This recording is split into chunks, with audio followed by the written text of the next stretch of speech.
আজ মৌনী অমাবস্যায় অমৃত স্নান উপলক্ষে প্রয়াগরাজের মহাকুম্ভের নিরাপত্তা ব্যবস্থা বৃদ্ধি করেছে উত্তরপ্রদেশ সরকার। একটি শক্তিশালী 7 স্তরের নিরাপত্তা পরিকল্পনা কার্যকর করা হয়েছে। মেলা প্রাঙ্গণ জুড়ে 328টি কৃত্রিম বুদ্ধিমত্তা সক্ষম ক্যামেরা সহ প্রায় 3000 সিসিটিভি ক্যামেরা লাগানো হয়েছে। পুণ্যার্থীদের নিরাপত্তা ও সুরক্ষা নিশ্চিত করার জন্য 50,000-এরও বেশি পুলিশ মোতায়েন করা হয়েছে, যার মধ্যে রয়েছে আধা সামরিক বাহিনীর সদস্যরাও। ড্রোনের মাধ্যমে সঙ্গমে জলের নিচে পুঙ্খানুপুঙ্খভাবে পর্যবেক্ষণ করার জন্য প্রথমবারের মতো ব্যবস্থা গ্রহণ করা হয়েছে।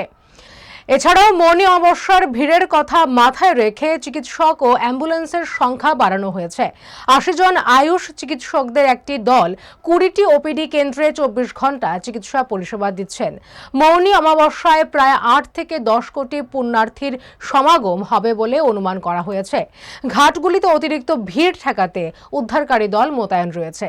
শিজা ইনস্টিটিউট অফ কিডনি সায়েন্সেস কিডনির জটিল রোগের চিকিৎসার জন্য এক উৎকৃষ্ট প্রতিষ্ঠান, যেখানে উত্তর পূর্ব ভারতের প্রথম এবিও অসামঞ্জস্য কিডনি প্রতিস্থাপন এবং মৃত ব্যক্তির কিডনি প্রতিস্থাপন করা হয়। এখানে 115টিরও বেশি কিডনি প্রতিস্থাপন এবং উত্তর পূর্ব ভারতের সবচেয়ে বেশি হিমোডায়ালিসিস করা হয়েছে এবং এই সংখ্যা দিন দিন বাড়ছে। Shija institute of kidney sciences Tripura সরকার সহ অরুণাচল প্রদেশ, মেঘালয়, মিজোরাম, মণিপুর এবং নাগাল্যান্ড সরকার দ্বারা স্বীকৃতি প্রাপ্ত।